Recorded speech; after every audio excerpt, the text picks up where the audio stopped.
Video आपको नई सीख देगी और आपके जीवन में अभूतपूर्व परिवर्तन लाएगी और नए ज्ञान का अनुभूत कराएगी। पूरी वीडियो को सुनें। बिच्छुओं, एक बिच्छुकाय शरीर के प्रति जागरूक, कायानुपस्यायी या प्रयत्नशील, ज्ञान युक्त, होश वाला तथा लोक में जो लोभ और दौर्मनस्य है उसे हटाकर विहरता है। वेदनाओं के प्रति जागरूक, चित्त के प्रति जागरूक, धर्म और मन के विषयों के प्रति जागरूक, प्रयत्न वाला, ज्ञान युक्त, होश वाला तथा लोक में जो लोभ और दौर्मनस्य है उसे हटाकर विहार करता है। बिच्छुओं, प्राणी की विशुद्धि के लिए, शोक तथा कष्ट के उपशमन के लिए, दुख तथा दौर्मनस्य के नाश के लिए, ज्ञान की प्राप्ति के लिए, निर्माण के लिए, साक्षात्कार करने के लिए यह चारों प्रकार का स्मृति उपस्थान सतिपट्टान की एक मात्र ही मार्ग है। बिच्छुओं, बिच्छू कैसे काया में जागृत काया के अनुयायी हो विहरता है। बिच्छुओं, बिच्छू अरण्य में, वृक्ष के नीचे, एकांत घर में, अरण्य मतलब जंगल में, आसन मारकर शरीर को सीधा कर समृद्धि को सामने कर बैठता है। वह जानता हुआ सांस लेता है, जानता हुआ सांस छोड़ता है, लंबी सांस लेता हुआ अनुभव करता है और लंबी सांस लेता हुआ यह अनुभव करता है, छोड़ते हुए अनुभव करता है, सांस को लेते हुए समझता है, छोटी सांस को समझता है, बड़ी सांस को समझता है, अपनी सारी काया को अनुभव करता है और काया के द्वारा जो सांस ली जाती है उसको अनुभव करता है, सांस को छोड़ना लेना यह अनुभव करता है, काया के संस्कारों को शांत करते हुए सांस लेना सीखता है, काया के संस्कार के शांत करते हुए सांस को छोड़ना सीखता है। इस प्रकार अपनी काया में कायानुपस्यायी होकर विहार करता है और दूसरों की काया में काया अनुयायी हो विहार करता है। अपनी और दूसरों की काया में कायानुपस्यायी हो की विहार करता है। काया में उत्पत्ति धर्म को देखता है, विहार करता है। काया में विनाश धर्म को देखता विहार करता है। काया में उत्पत्ति विनाश को देखता विहार करता है। काया है करके इसकी स्मृति, ज्ञान और प्रीति स्मृति की प्रति के अर्थ उपस्थित रहती है। यह अनाश्रित हो विहरता है। लोक में किसी भी वस्तु को मैं मेरा करके ग्रहण नहीं करता। बिच्छुओं, इस प्रकार भी बिच्छु काया में कायानुपस्यायी होकर विहार करता है। और फिर बिच्छू चलता हुआ जानता है कि चल रहा हूँ, खड़ा हुआ जानता है, अर्थात सभी प्रकार के अनुभवों को वह अनुभव करता है कि हमारे शरीर के द्वारा, हमारे मन के द्वारा, हमारे मस्तिष्क के द्वारा किस प्रकार का अनुभव किया जा रहा है, किस प्रकार के विचार हो रहे हैं, उसे भली प्रकार जानता है कि अच्छा है, बुरा है, कैसा है। इस प्रकार अनुभव करता है।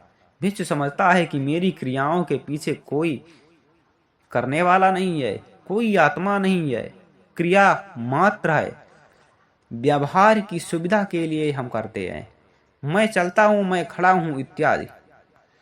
और फिर बिच्छू जानते हुए आता जाता है, जानते हुए देखता भालता है, जानते हुए सिकोड़ता फैलाता है, जानते हुए सघाड़, पात्र, चीवर को धारण करता है, अर्थात वस्त्रों को, और जानते हुए आसन पान,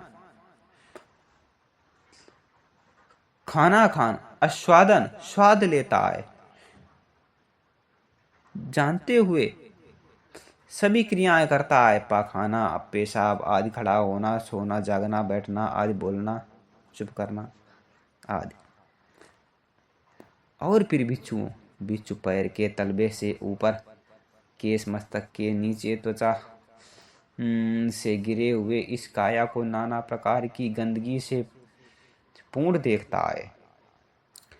इस काया में केश, रोम, नख, दांत, चमड़ी, त्वचा, मांस, स्नायु, हड्डी, मज्जा, वृक्क, कलेजा, यकृत, क्लेम, तिल्ली, फुफ्फुस, आंत, पतली आंत आदि आदि समस्त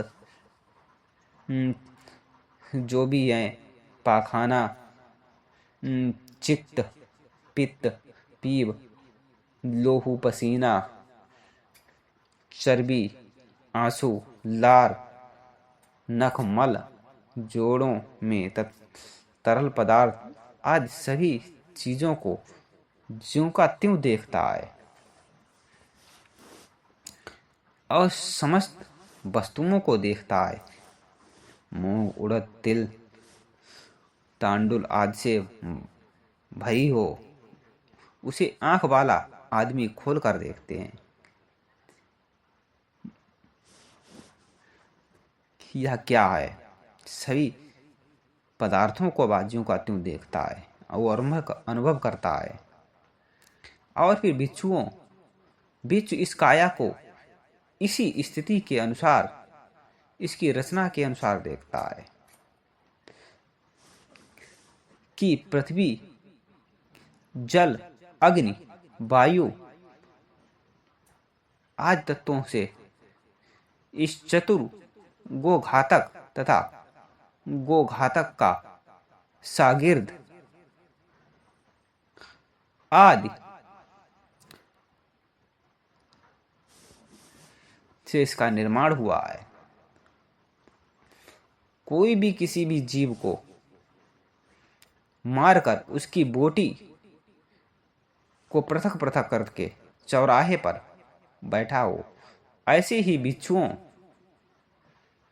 इस काया को इसी स्थिति के अनुसार, इसकी रचना के अनुसार देखता है। और फिर बिच्छू शमशान में फेंके हुए 1 दिन के मरे, 2 दिन के मरे, 3 दिन के मरे, फूले नीले पड़ गए पीप भरे मृत शरीर को देखता है। वह अपनी इसी काया का ख्याल करके यह काया है और यही स्वभाव वाली, ऐसी ही होनी वाली है, यह मेरी भी इसी प्रकार की यही दशा होने वाली है, इससे मैं बच नहीं सकता, इस प्रकार से अनुभव करता है। इस प्रकार काया के भीतर कायानुपस्यायी होकर विहार करता है, काया के बाहर कायानुपस्यायी होकर विहार करता है, काया के अंदर बाहरी कायानुपस्यायी होकर विहार करता है, काया में उत्पत्ति धर्म को देखता है और काया में विनाश धर्म को देखता विहरता है। काया का अर्थ होता है शरीर और एक रचना, किसी भी प्रकार की रचना हो, हमारे शरीर की रचना, पशुओं की रचना, काष्ठ की रचना, मकान की रचना, वो एक काया ही है, ईंट की रचना आदि। इसके इसी समृद्धि ज्ञान और समृद्धि की प्राप्ति के अर्थ उपास्य रहती है। यह अनाश्रित हो विहरता है, लोक में किसी भी वस्तु को मैं मेरा करके ग्रहण नहीं करता। बिच्छू इस प्रकार भी बिच्छू काया में कायानुपस्यायी होकर विहरता है। बिच्छुओं जिसने काया अनुस्मृति का अभ्यास किया है, उसे बढ़ाया है, उस बिच्छू को 10 लाभ होने चाहिए। वे 10 कौन से हैं? नंबर 1, उदासी के सामने डटा रहने वाला होता है, उसे उदासी परास्त नहीं कर सकती। वह उत्पन्न उदासी को परास्त कर विहार करता है। वह भय भैरव सह होता है, अर्थात उसे भय परास्त नहीं कर सकता। वह उत्पन्न भय को परास्त करके विहार करता है।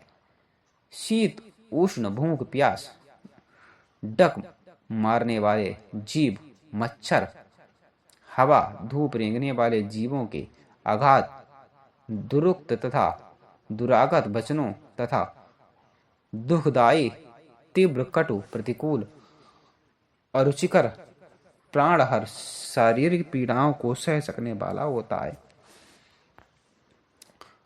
सुखपूर्वक विहार करने के लिए उपयोगी चारों चैतसिक ध्यानों को इसी जन्म में बिना कठिनाई से प्राप्त करता है। वह अनेक प्रकार की रिद्धियों को प्राप्त करता है। वह अमानुप विशुद्ध दिव्य स्रोत से दोनों प्रकार के शब्द सुनता है, दिव्य शब्दों को भी सुनता है और मनुष्य शब्दों को भी सुनता है जो भी जगत में होते हैं, और दूसरे के शब्दों को भी, समीप के शब्दों को भी, अर्थात दूर के शब्दों को भी और समीप के शब्दों को भी सुन सकता है। इस तरह का उसमें ज्ञान और प्रज्ञा आ जाती है। दूसरे सत्यों के, दूसरे व्यक्तियों के चित्त को चित्त से जान लेता है। अनेक प्रकार के पूर्व निवासों, पूर्व जन्मों को जान लेता है। अमानुष दिव्य विशुद्ध चक्षु से मरते, उत्पन्न होते, अच्छे बुरे, सुवर्ण, दुर्वर्ण, सुगंधित और सुगठित प्राप्त हो दुर्गति प्राप्त सत्यों को जानता है। सत्यों के कर्मानुसार सत्यों की उत्पत्ति को जानता है। इस प्रकार वो नाना प्रकार के अनुभवों को जानता है।